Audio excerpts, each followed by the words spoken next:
گزارش ہے کہ ویڈیو کو لاسٹ تک دیکھیں تاکہ بات پوری طرح سمجھ میں آئے۔ سوسائٹی میرے بھائی آپ کو صحیح گائیڈ نہیں کرے گی، مروائے گی. اور ہم میں سے ہر شخص کس کو دیکھ رہا ہے؟ سوسائٹی.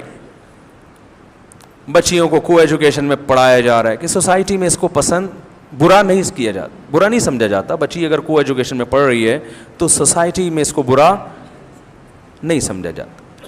تو یاد رکھو ایک دن ایسی سوسائٹی آنے والی ہے جب آپ کے بچے آپ کو اٹھا کے اولڈ ہوم میں جمع کرا دیں گے. آپ کی پیشانی پہ بل نہیں آئیں گے، آپ یہ کہیں گے سوسائٹی میں اس کو برا نہیں سمجھا جاتا. لیکن پھر آپ اولاد کی محبت سے، بڑھاپے میں انسان کو اولاد کی محبت سب سے زیادہ چاہیے ہوتی ہے، اور جوانی میں تو ضرورت ہی نہیں ہوتی. جوانی میں تو انسان کو اولاد کی محبت مل جائے، اچھا نہیں ملے تو ویسے ہی وہ کسی کا بچہ ہے، ابھی وہ خود کسی کی اولاد ہے. اصل تو بڑھاپے میں ضرورت ہوتی ہے. آپ کی بہویں، آپ کے بیٹے، پوتے، نواسے صاحب آپ کے ارد گرد. ہم تو اپنے باپ دادا کو دیکھتے ہیں، کہتے ہیں کیا قابل رش زندگی گزاری انہوں نے، کیا قابل. ہمارے نانا تھے ماشاءاللہ، بڑی اولاد دی اللہ نے. ذرا سے بیمار ہوتے تھے پورا خاندان لاہور، سرگودا، کراچی سارا گھر میں جمع ہو جاتا تھا. وہ بڑے خوش ہوتے تھے، یہ میرا بڑا بیٹا ہے، یہ میرا منجلا بیٹا ہے، یہ میرا چھوٹا بیٹا ہے، یہ میری بڑی بیٹی، یہ میری چھوٹی بیٹی، یہ میری بہو ہے، یہ میرا داماد ہے، یہ جناب میرا پوتا ہے. ہم لوگ پوتے تھے، نواسے تھے ہیں بھائی. ہم بھی چلے جاتے تھے اور پوتے بھی آ رہے ہیں، نواسے بھی آ رہے ہیں، پھر سب خرچہ بھی کر رہے ہیں بھائی. سب کے مشترک نانا ہے، کسی کے دادا ہیں تو کسی کے نانا ہے. تو وہ ویسے ہی 40 سال کی عمر میں شوگر ہوئی تھی، 99 سال میں انتقال ہوا ہے. اس لیے کہ ڈپریشن نہیں تھی. 95 سال تک کھڑے ہو کر تراویح پڑھتے تھے الحمدللہ. 95 سال تک کھڑے ہو کر تراویح. اور وجہ کیا ہے؟ خوشیاں دیکھ رہے ہیں نا. اب اس عمر میں وہ الٹا سیدھا بھی کریں گے تو ہم بیٹھے اس کو سیدھا، الٹا بھی کریں گے تو ہم بیٹھے اس کو کیا کرنے کے لیے؟ سیدھا کرنے کے لیے. کیونکہ بڑوں کا احترام ہے بھائی، بڑوں کا احترام ہے. پھر ان کے سب پر احسانات ہیں. یہ ساری آل اولاد کن کی ہے بھائی؟ میں اگر اپنے نانا کا احترام کرتا تھا، کیوں؟ کہ بھائی میری والدہ کو کس نے پالا ہے؟ اگرچہ ہمیں نہیں پالا لیکن ہماری اماں کو تو پالا، تو ہماری اماں کے لیے جو قابل احترام ہے ہمارے لیے بھی، تو ہم بھی ان کی خدمت کریں گے. کیا خیال ہے بھائی؟ تو ساری خدمت تو انہوں نے اب صرف اپنی اولاد کی بچپن میں کر لی، ان کو پال پوس کے نسل نہیں روکی، بس یہ بڑا احسان کیا. اور جو جتنی توفیق ملی حسب ذائقہ، جتنی اللہ نے ان کو گنجائش دی تھی اس حساب سے تعلیم دے دی. اب ساری زندگی کون ان کی خدمت کرے گا؟ ان کے اولادیں، ان کی بہویں، ان کے بیٹے، ان کے پوتے، ان کے نواسے.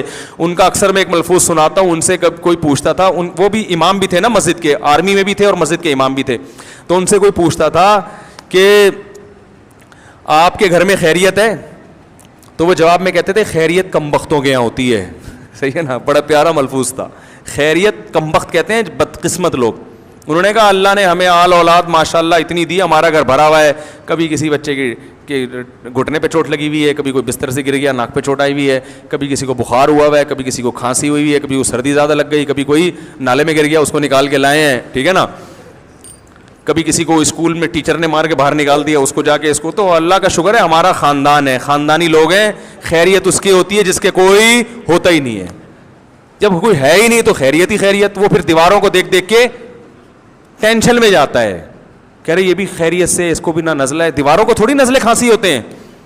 اس کو آج کل سکون والی زندگی کہا جا رہا ہے. میرا جب سے بیانات کے سلسلے میں جانا ہوا دنیا میں، تو میں بڑے بڑے مالداروں کے گھروں میں بھی اب جانا ہوتا ہے.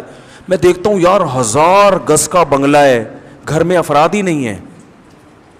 ایسی لگژری لائف ہے، اتنے بڑے بڑے یہ بیڈ روم ہے، یہ پلے گراؤنڈ ہے، یہ سوئمنگ پول ہے، بندے ہیں نہیں.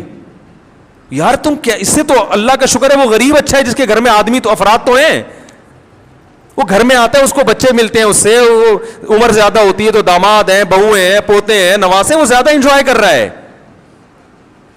سوئمنگ پول میں وہ ندی نالے میں لے جا کے اپنے بچوں کو نہا لے ان کے ساتھ، اس کو زیادہ مزہ آئے گا بنسبت ہی سوئمنگ پول میں اکیلا تیر رہا ہو وہاں بیٹھ کے. وہ تو لائف تو پہلے آپ کو محبت کرنے والے افراد تو ملیں، آپ کی قدر کرنے والے، آپ کو عزت دینے والے، اور ان کی خوشیوں پہ آپ خوش ہو، ان کے غم پہ آپ غمزدہ ہو. پہلے یہ لائف تو جب بنتی ہے اس کے بعد پھر آگے اگلا پروسیس ہے. آپ نے افراد ہی شارٹ کر دیے. اب گھر کی ڈیفینیشن یہ تھوڑی ہے کہ دیواریں اینٹیں ہوں، اس کو گھر تھوڑی کہتے ہیں. تو ہوٹل میں بھی ہوتے ہیں. ہوٹل میں تو زیادہ اچھی دیواریں اور اینٹیں اور ان کے پلستر بہت اچھا ہوتا ہے. آپ کسی ہوٹل چلے جاؤ, آپ کو آپ کے گھر سے زیادہ وہاں پر اچھا محسوس ہوگا.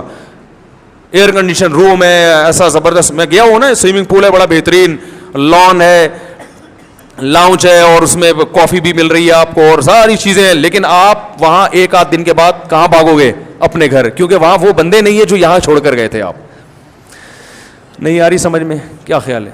تو یہ فیملی پلاننگ والے اور یہ جو لبرل لوگ ہیں نا, یہ ہمارے گھروں کو ہوٹل بنانا چاہتے ہیں. پیسے بچا بچا کے سونے کے نل کے لگا دو, مگر محبت کرنے والے گھر میں افراد نہ ہو, یہ چاہتے ہیں. تو میں کہتا ہوں پھر ایک بھی پیدا نہ کرو, جاؤ کسی ہوٹل میں رہو, کسی ہوٹل میں ٹائم گزارو, پیسہ کماؤ اور کرائے پہ کمرہ لے لو, وہاں وہیں رہو. لیکن آپ, میرا دل نہیں لگتا میں ہوٹلوں میں جا کے ٹھہرتا ہوں. میں تو بیرون ملک بھی جب سفر کرتا ہوں نا, تو لوگوں سے جو مجھے انویٹیشن بھیجتے ہیں, میں کہتا ہوں بھائی ہوٹل نہیں بک کرانا, کسی گھر میں مجھے, گھر میں عجیب برکت ہوتی ہے, ایک روحانیت ہوتی ہے گھر میں رہنے میں. بچے بھی ہوں گے اس میں, تھوڑا سا ان سے سلام دعا کر لیں گے, ایک خوشی ہوتی ہے انسان. میں جب بھی کہیں بیرون ملک جاتا ہوں نا, کوشش یہ کرتا ہوں کوئی سلام دعا والا نکلے اس کے گھر میں اسٹے کروں, جس سے اچھے تعلقات ہوں, بے تکلف. ایسے نہیں کہ گھر جا کے بوجھ بن جائے انسان. تو گھر میں عجیب ایک لطف, گھر میں جو گھر کا کھانا ہے اس کی عجیب روحانیت ہوتی ہے, عجیب مزہ. ہوٹلوں میں کیا پتہ نہیں کیا بنا کے لا رہا ہے, وہ آپ کے سامنے تو اس نے بڑا اچھا سجایا ہوا ہوگا, اندر کیا ہو رہا ہے. میں ایک دم یوٹیوب پہ سرچ کریں آپ کبھی کہ ہوٹلوں میں جو آپ کو اچھے اچھے کھانے پیش کیے جاتے ہیں نا, کیا سچی مچی میں اچھے ہوتے بھی ہیں کہ نہیں ہوتے. اس پہ بھی یوٹیوب میں پوری ایک رپورٹ ہے. یہ صرف سامنے بہت ٹائٹ ہوتے ہیں, تو بزنس ہے بھائی, وہ کیوں آپ کو اتنے چمکیلے کھانے آپ کے سامنے پیش کرے گا. بزنس ہے, وہ اندر کیا ہو رہا ہے وہ اللہ ہی جانے. تو سوسائٹی سے میرے بھائی مت پوچھو کہ تمہیں کیا کرنا ہے, سوسائٹی تمہیں تمہارا بیڑا